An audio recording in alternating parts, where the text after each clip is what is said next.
Joining me now is Arkansas Senator Tom Cotton. Senator, this tariff deal and the 25, 6, 7, 8 Republican senators who will vote to remove the tariffs on China, or voted to remove the tariffs on China, how is that going to help the U.S. economy?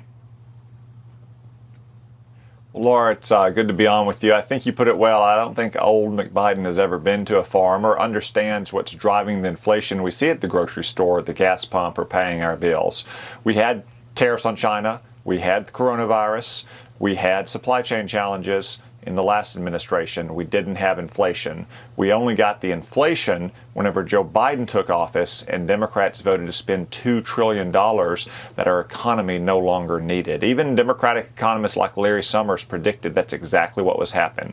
And look who else Joe Biden's been blaming for inflation. He's blamed, in addition to COVID and Chinese tariffs and supply chain challenges, farmers, apparently, who don't work hard enough because they're not double cropping, something he's telling them at the end of their planting season in many places across the country, or chicken farmers, or big oil, or corporate greed, or what have you.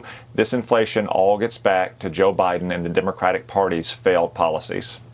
Well, China is now goading Biden to lift the tariffs, with their foreign ministry spokesman saying the unilaterally imposed tariffs by the U.S. not only harm China, but also the U.S. as well as the world. Well, Senator, unfortunately, it looks like Biden and his team, at least the globalists on his team, already appear to have bought this logic. Well, Laura, you gave some very good and alarming examples that we've seen over the last 2 years of our very dangerous dependence on China. This IV example is just the latest one, or the active pharmaceutical ingredients we saw early in the pandemic, or simply basic medical and surgical equipment. And that's to say nothing of advanced electronics and technology. You used a very important word as well, decoupling.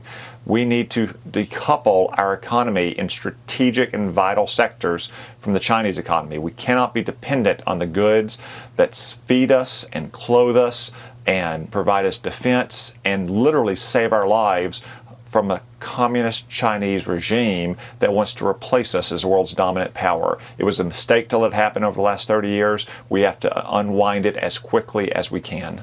And, Senator, today we learned, as all this is bubbling up about the tariffs, removing the tariffs make it easier for companies to offshore manufacturing and jobs overseas. That same day all this was bubbling up, we learned that the overdose deaths in the United States were the highest on record, an overwhelming majority due to fentanyl. I think it was 70% or so. Listen to the DEA administrator.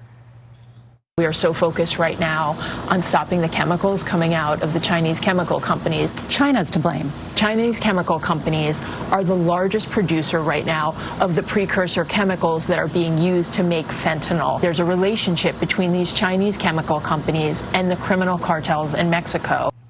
You think? Also, Senator, China is killing Americans with this fentanyl, and we're going to reward them by lifting the tariffs.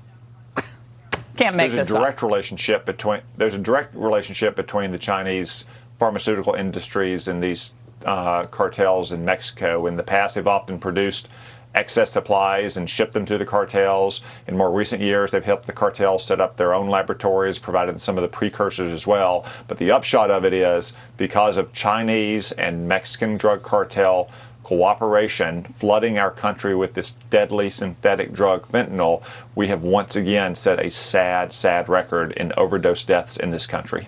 Now, Senator, we really appreciate your speaking out on this issue, and there are a few others like you in the Senate. Not enough. We need more. Thank you.